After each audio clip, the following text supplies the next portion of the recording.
Find out who that woman is." Those were the first words Dante Moretti ever said about her, spoken low into the collar of his coat on a Tuesday night, while rain hammered the windows of Club Obsidian, and 1,000 people pretended not to watch the most dangerous man in Veltrano move through the room like a verdict. He had not reached for a weapon. He had not raised his voice. He had simply seen her. A woman standing alone near the bar, with a glass of sparkling water, sweating in her hand, and a second-hand blazer pulled tight across her shoulders. And something in the machinery of him had stuttered.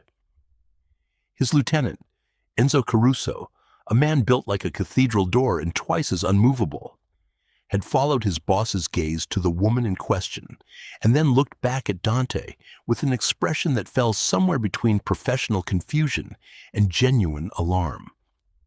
"Her, sir? That woman there?" And Dante had turned his head very slowly, the way a loaded gun turns, and said, "Is there another woman I appear to be looking at?" That had been 4 months ago. In 4 months, Dante had learned her name. Celia Vargas, 31, forensic accountant, 3 years at Alderton Financial before they quietly let her go for reasons that would later turn his stomach. And he had learned her routine, her coffee order, the number she called when her car battery died in January, and the way she laughed with her whole body, shoulders first, like joy was something she had been told to keep smaller, but could not quite manage. He had not spoken to her. He watched. He was very good at watching. He had spent 20 years being very good at watching. Cities, men, money, patterns. The exact moment a thing became a threat and the exact moment a threat became a certainty. And he applied all of that machinery now to the problem of Celia Vargas, and the machinery kept returning the same answer in the same quiet frequency, over and over, in a way that was not professional at all. He told himself it was habit. He told himself it was due diligence, that she worked at Alderton Financial, and Alderton Financial had connections to people he monitored. That proximity made surveillance reasonable. That there was nothing irrational about knowing the name of every person in his city who moved near the edges of his business. He told himself a great many things in the dark of his office at 2 a.m. when he was reviewing the day's reports and found his eyes going, again, to the sub-file labeled simply CV, and none of those things were true. Club Obsidian was the kind of place that did not technically exist. No listing in any directory, no sign above the unmarked door on Stellano Way, no history you could trace with a casual search. And yet every significant transaction in Veltrano's underworld passed through it eventually, in one form or another, because it was Dante Moretti's room, and Dante Moretti was the axle on which the city's hidden economy turned. He had built it that way over 20 years of patience and precision and the particular intelligence of a man who understood that real power was not loudness, but inevitability. He was the most feared man in the city, not because he was the most violent, but because he was always right about what was coming next. He was right about everything. He had been wrong about exactly one thing in recent memory, which was the question of whether watching Celia Vargas from a distance was going to be sufficient. It was not. The truth was simpler and far more inconvenient. The truth was that Celia Vargas had walked into his city 4 months ago, and he had not been able to look away since. She did not know any of this. She did not know about the tail he kept on her, loose and distant enough that she would never notice, tight enough that nothing could happen to her without him knowing in under 3 minutes. She did not know that the mugging attempt outside her apartment building in February had ended with the mugger limping into a police station to confess voluntarily because the alternative Enzo had offered him was significantly worse. She did not know that Dante Moretti, the ghost of Veltrano, the man whose name judges whispered with their doors closed and their windows locked, had a folder on his personal tablet labeled simply CV that contained nothing dangerous at all, just notes. Her favorite bookshop, a narrow place on Carrera Street with a green door and a cat named Ptolemy who slept in the window. The non-profit she volunteered at on Saturdays, a literacy program for adults in the Vesca district, where she apparently had a gift for teaching people who believed they had already been written off. The fact that she took her coffee black in winter and with oat milk in summer, as if the seasons changed something fundamental in her. The fact that she had been passed over for a promotion she had earned so thoroughly that the report she wrote for the review board had been quietly adopted as policy, while they gave the title to a man with half her hours and a fifth of her precision. He had the report. He had read it twice. He had thought about what it meant. Not the content, but the fact of it. The fact that she had done the work and then watched someone else be thanked for it and had said nothing, had gone back to her desk and gone back to work. And something in him, something cold and patient and used to identifying wrongs and redressing them in permanent ways, had paid very close attention to that. She just lived her life. She rode the 712 transit to work with headphones in and a novel in her bag and a look on her face like someone solving a private puzzle that no one else could see. She worked late on Tuesdays and Thursdays. She called her mother every Sunday at 4 in the afternoon. She brought her own lunch 3 days a week, and on Wednesdays, she bought from the Salvadoran cart on Myers Avenue and ate at a bench near the fountain, alone, with an expression of such uncomplicated happiness that once, watching from across the plaza, Dante had felt something in his chest do something he could not name and had not tried to. She did not know. She just lived, and her life was hard enough without knowing that the most feared man in the city had quietly, irrevocably, decided she was his to watch over. She had a way of moving through the city that he had studied for 4 months and still could not entirely explain. Not fast, not careful, but present, as if she had decided some time ago to actually inhabit the life she was living, rather than wait for permission to do so. She carried herself without the apology he had watched other women learn to build into their posture. The habit of making themselves smaller in doorways and at tables and in meetings where they were the only one who had actually done the preparation. She was not small. She had never been small, and whatever had tried to teach her to be had not succeeded, though he could see in the details of how she moved and the moments when she paused that it had tried. He found in those moments that something in him wanted very badly to have a conversation with whatever had tried. The night everything broke was a Thursday. Of course it was a Thursday. The worst things always arrived when the week was just tired enough to stop defending itself. Celia had stayed late at Alderton Financial. She had gone back 6 months ago when they came begging, because she was brilliant, and they knew it even when they pretended not to. And she had accepted their renewed offer with the kind of quiet dignity that cost her more than they would ever understand. She was in the sub-basement archive room, alone, pulling records that her supervisor had requested for an internal audit. The records were flagged to a shell account she had not previously worked with, listed under a holding company called Veritas Meridian LLC, and she pulled the files the way she always pulled files, thoroughly, cross-referencing as she went, because her brain did not know how to do otherwise. And somewhere in the third folder, between a wire transfer record dated 14 months ago and a set of routing codes she recognized from years of memorizing the specific architecture of Alderton's payment systems, she sat very still in the fluorescent silence and understood what she was looking at. The shell account belonged to Alderton Financial's senior partner, and the senior partner, Marcus Vane, had been routing money through it for 18 months in a pattern so deliberate it could only be one thing. And the money, according to the routing codes, according to the correspondent bank identifiers, according to the transaction memo fields that Vane had clearly not understood, were preserved in the archive copies, even when scrubbed from the originals, belonged to Renzo Falcetti, not Dante Moretti. Renzo Falcetti. The other name. The name people in Veltrano said differently, lower, faster, like saying it slowly gave it power. Where Dante Moretti was a ghost, Renzo Falcetti was a wound. A man who had built his empire not on strategy or patience or the cold intelligence of someone who understood systems, but on cruelty, applied so consistently, it had become a kind of infrastructure.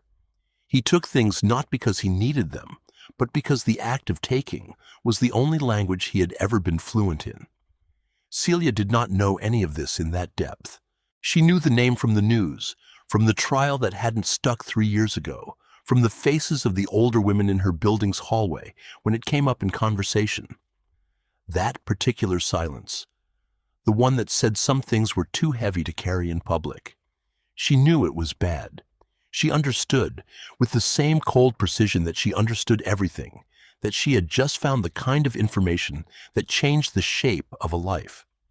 She copied 3 documents to a thumb drive she clipped to her keychain because she did not know what else to do with what she had found, and doing nothing was not available to her as an option.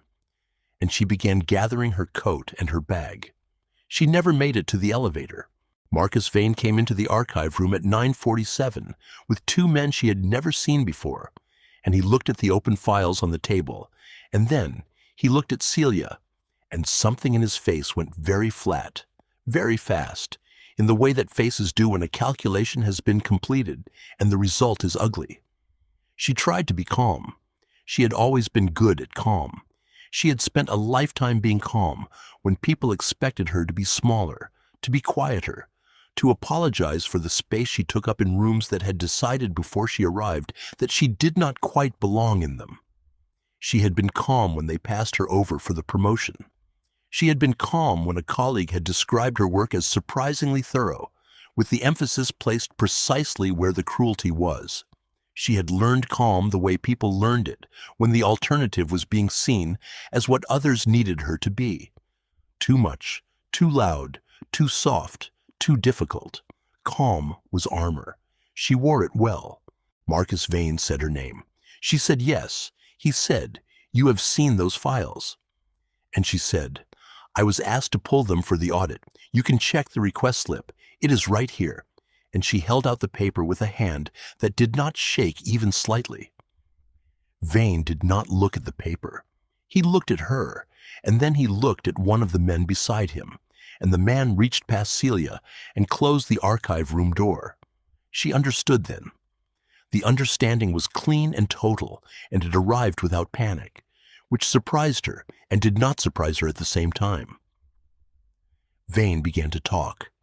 He was the kind of man who needed to explain himself, who required the audience of his own voice in order to feel the power he was exercising.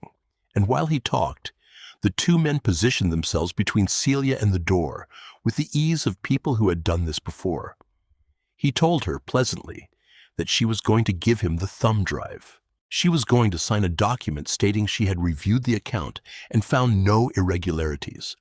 She was then going to go home and remember nothing. And in exchange for this cooperation, he would ensure she kept her position at the firm, which she should consider a generous offer given the circumstances. Or, he said, and his pleasant expression did not change, "We can make this significantly less comfortable for you." He had a gun on his hip. She could see the holster under his jacket, the slight angular weight of it. He had not drawn it. He was still talking. She looked at the 2 men by the door. She looked at the fire pole on the wall, 11 feet away and slightly to her left. She looked at Vane, who was still explaining things, who had not drawn the weapon because he did not consider her a threat worth drawing it for, because she was a woman in a second-hand blazer who kept her records neat and ate lunch alone by the fountain, and apparently that was the entire sum of what he believed she was, and something in her chest went crystalline and very cold. She looked at the fire pole. 11 feet. 4 steps if she moved fast. She stopped looking frightened. She looked at Vane with an expression he had not expected. Steady, measuring, the look of someone who has completed a calculation. And she said, "I will sign whatever you need." He smiled. He turned to set the documents on the table, and she moved. 4 steps. She ripped the pull. The alarm detonated through the building like a physical force, shrieking and absolute, and she turned back to see Vane spinning around, furious now, finally reaching for the weapon. and she crossed the remaining distance in 2 steps and caught his wrist in both hands and twisted the way she had been shown 7 years ago in a Saturday afternoon class she had attended because her friend had asked her to, and she had gone because saying no had never been something she was good at. The gun came free. She stepped back. She pointed his own gun at him. The 2 men by the door went perfectly still. The alarm screamed. Celia's hands were not shaking. She said clearly above the noise, "Nobody moves. The fire department will be here in 4 minutes. Police response to this building system is 6. You have a choice about which one finds you in this room." Enzo Caruso was the one who got the alert. The protocol was Dante's. Any anomaly in Celia Vargas's routine was to be flagged to Enzo within 90 seconds, and Enzo was to assess and respond and inform his boss in that order, because his boss had been specific about response time, and even more specific about being informed, and 11 years in Dante Moretti's employ had given Enzo a very precise understanding of when specific meant non-negotiable. The anomaly was triple flagged. She had not left the building at her usual time. The lights in the sub-basement were on past 9, and then the building's fire alarm activated without any preceding fire department notification, which was the particular pattern Dante had once, very quietly, told him to watch for events that used emergency infrastructure as cover. He called Dante in the car on the way there. He said, "Sir, there may be a situation involving Ms. Vargas at Alderton Financial." The silence on the other end of the call was the specific kind that Enzo had spent years learning to read. This one was not the silence of calculation. This was something else. Something that, had it come from any other man, Enzo would have called fear. He had never heard it from Dante before tonight. "Go," Dante said. "I'm already going," Enzo told him. He pulled up to Alderton Financial 3 minutes after the alarm triggered, which put him approximately 40 seconds ahead of the fire department and nearly 5 full minutes before the police, and he went through the service entrance with 2 of his men, and he went down to the sub-basement, and he found the archive room, and he pushed open the door, and he stopped. Celia Vargas was standing in the center of the room. She had a gun in her hand.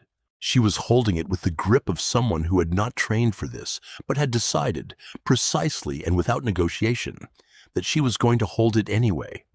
And it was pointed directly at Marcus Vane, who was backed against a shelf of archive boxes, wearing the expression of a man who had catastrophically miscalculated the nature of the person across from him.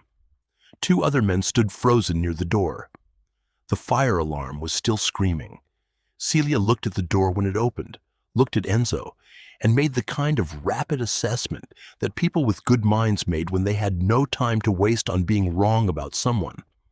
She said, "I don't know who you are, but there are 3 men in this room who were holding me against my will, and I need you to call the police right now." Enzo looked at her. He looked at Vane. He looked at the gun, held level and unwavering. He said slowly, "Ms. Vargas, my name is Enzo Caruso. I work for a man who is very concerned about your safety this evening." She looked at him for 3 full seconds. The look of someone running a calculation and not yet satisfied with the variables. She said, "Is your employer's name Dante Moretti?" It was not a question. Enzo said, "Yes, ma'am." She said, "That is a conversation for later. Right now, these 3 men need to be held until the police arrive." Enzo looked at his 2 men, both of whom were making exceptional efforts not to look as impressed as they were, and, he said, of course, and positioned them accordingly. He took out his phone. Dante was already calling. He answered and said before his boss could speak, "She's safe. She's armed, sir." She disarmed Vane herself. There was a silence that Enzo had genuinely never heard from Dante Moretti in 11 years. Then Dante said very quietly, "Is she hurt?" Enzo looked at Celia, who was lowering the gun now that support had arrived, whose hands were finally faintly beginning to tremble, the adrenaline finding its way out through her fingers after holding everything together for as long as she'd needed to. He said, "No, sir, she's not hurt." She held it together herself the whole time. There was a pause. Then Dante said, "I'm coming." He did not ask for the address. The police came. Celia gave them the thumb drive. She gave them the documents, the routing codes, the memo fields, the full mapping of what she had found and how she had found it, in a statement so ordered and precise that the detective taking it stopped twice to confirm he was hearing her correctly. She sat on a folding chair in the corridor, and she gave that statement in a voice that was steady all the way through. And Marcus Vane was escorted out in handcuffs, and the two men were escorted out behind him. And through all of it, Enzo Caruso stood 15 feet away, not interfering, just present, like a weather system that had decided to remain stationary until further notice. The detective kept glancing at him. Celia decided not to explain. At 11:20, when the statement was complete and the evidence had been logged and the detective had taken her information and told her she'd hear from them, a black car pulled up to the front of the building and a man got out of it. The detective beside her went still in the specific way that people went still when the landscape changed. Dante Moretti crossed the parking lot and stopped in front of her in the ambulance light, and he looked at her. A long, thorough look. The look of someone who has been afraid of something and is now determining whether the fear was warranted. And then he said, "Are you hurt?" She said no. He said, "Enzo tells me you disarmed him yourself."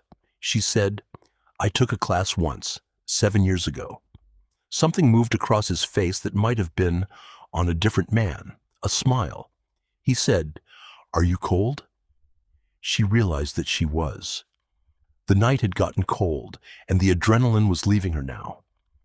And before she could answer, he had taken off his coat and put it around her shoulders, and it was warm in a way that reached all the way through the second-hand blazer and the exhaustion and the last 40 minutes of being the only person in the room who was going to do anything. She looked up at him from inside the coat, and she said, "You've been watching me." He said, "Yes." She said, "How long?" He said, 4 months. She thought about that. She thought about the mugger in February, and the car battery in January, and several dozen small moments across the last 4 months, where things had worked out in ways she had attributed to luck. She said, "Why?" Dante Moretti, the ghost of Veltrano, the man who had never told anyone the truth of what he wanted, said, "Because you walked into my city, and I have not been able to think of much else since." Around them, the detective was intensely interested in his notepad. Enzo was studying the architectural details of the building across the street. Celia held the coat around herself, and she said, "Mr. Moretti, I need you to understand that I am not a woman who needs saving." He said, "I know." "You just demonstrated that in considerable detail." She said, "Then what exactly do you think this is?" He said without hesitation, "Whatever you want it to be." She looked at him for a long moment. The ambulance light pulsed orange and slow against the wet street. She said, "There's a file in those documents that routes to Renzo Falcetti." He went very still. She said, "I think the district attorney will find it useful." He said, "They will." She said, "Is that a problem for you?" He looked at her carefully and said, "Falcetti and I are not allies." She said, "Good." Then she pulled the coat tighter around herself and said, "I'd like to go home." He said, "I'll take you." She said, "We should probably talk on the way." He said, "We probably should." The fallout came in waves, and each wave was larger than the last. Marcus Vane entered a plea within 2 weeks because the documents Celia had copied were airtight, and his attorneys told him fighting them would produce a more catastrophic public record. Alderton Financial dissolved within the month, its senior partners dispersing in the practiced way of men who had always believed the structure would protect them from the substance of what they were doing. The routing codes Celia had found in the Shell account were as damning as she had understood them to be on first reading. And they led, methodically, precisely, because she spent 40 hours of her own time in the 2 weeks after the archive room, tracing every thread and documenting every connection, directly to the primary financial infrastructure of Renzo Falcetti's operation. It was the detail work that did it. It was always the detail work. Falchetti had been untouchable for 7 years because he was careful, and because the men around him were afraid, and because money, when routed with enough layers and enough patience, became functionally invisible. Celia found it. She found it the way she always found things, patiently, precisely, with the stubborn, comprehensive attention of a woman who had spent years being told she was not quite sharp enough, or quick enough, or impressive enough, and who had quietly, privately, gone on proving the opposite every single time. She built the analysis in a spreadsheet so clean and so complete that when she delivered it to the district attorney's office, the forensic accounting team lead called her and said, in a voice that had clearly not planned to be that emotional about a spreadsheet, that it was the finest financial mapping he had reviewed in 22 years of prosecution work. She said thank you. She did not say that she had done it in her apartment in 3-hour sessions after midnight, at a kitchen table that also held her coffee and her cat and her phone with Dante's number in it, which she had called twice during the process, not to ask for help, but because she wanted to tell someone who would understand why it mattered. And he had listened both times with the focused attention of a man who understood that some battles were fought with numbers and that the person fighting this one was extraordinary. The district attorney's office called her personally. They discussed a formal consulting arrangement. She said she would have her attorney review any offer, and she said it with the calm authority of someone who was done being grateful for things she had already earned. She was 31 years old, and she had just brought down something that had been untouchable for 7 years, and she was going to know exactly what that was worth before she agreed to anything. The evening the charges against Falchetti were formally filed, Dante appeared at her apartment door with a bottle of wine and a folder. He sat across from her at the kitchen table, and he slid the folder to her, and she opened it. It was the file labeled CV, all of it. The notes, the coffee order, the bookshop, the volunteer schedule, the transit route, the Sunday phone calls to her mother. She looked at it for a long time. She said, "This is the most alarming thing I have ever seen." He said, "I know." She said, "Why are you showing it to me?" He said, "Because I have never in my life told anyone the truth about what I wanted, and I am trying to start." She looked at the folder. She looked at him. She said, "And what do you want, Mr. Moretti?" He said, "To sit at this table again, and again after that." She was quiet for a moment. Then she said, "I'm not soft. I know people think I am." He said, and his voice was the quietest she had ever heard it, which with him meant it was the most serious. "Every man who has ever looked at you and seen something lesser than what you are has been catastrophically wrong." She held his gaze. Outside, the city moved and hummed. She said, "The wine." He said, "Yes." She said, "Open it." And he did.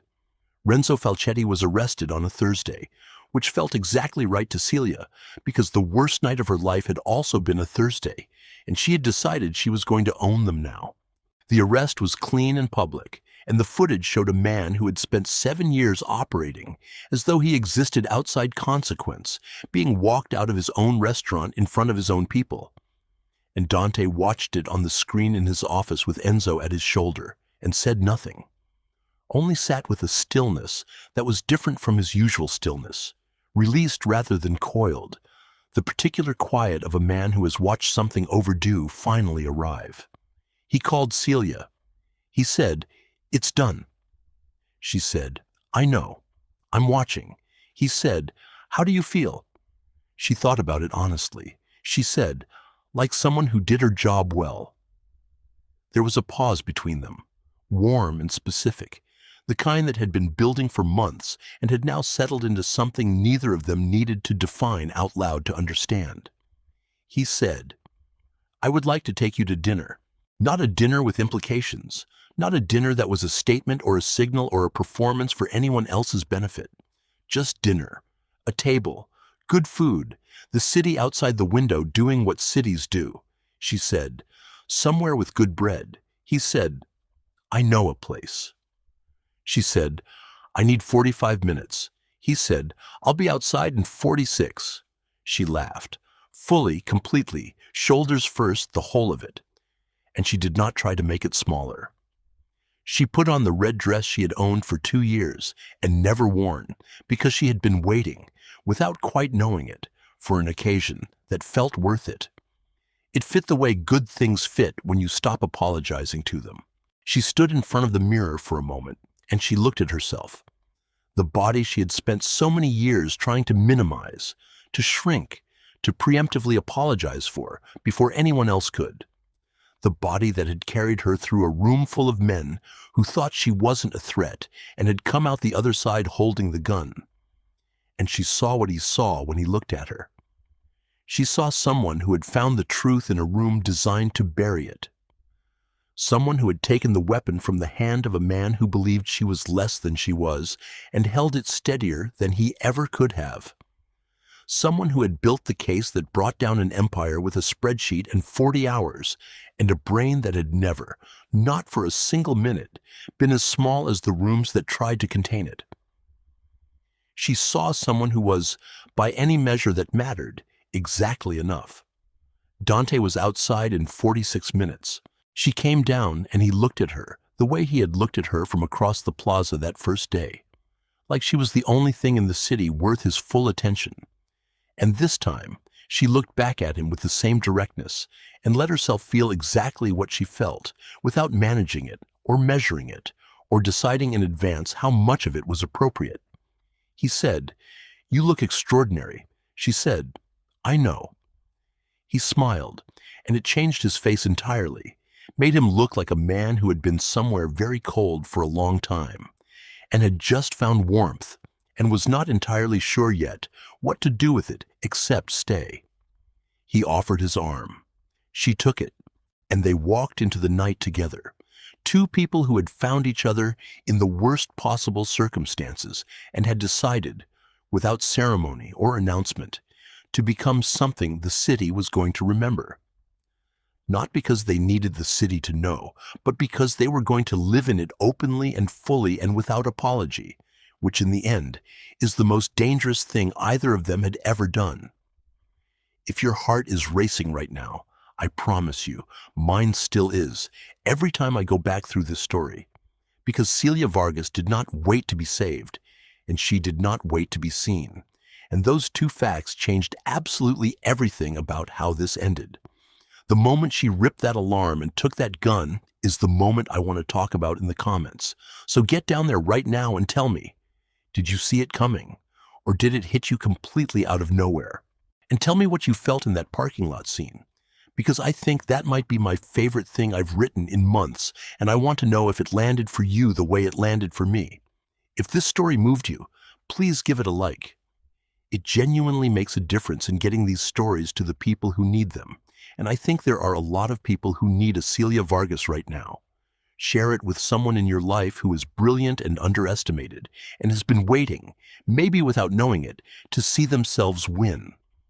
Subscribe if you haven't yet, and please hit the notification bell because I have something coming next that I have been building for weeks, and it is going to be worth the wait. Thank you for watching all the way to the end. Thank you for being here. This one was for every woman who has ever been the most capable person in the room and been asked to pretend otherwise. Your time is coming, and unlike Celia, you won't even need a gun.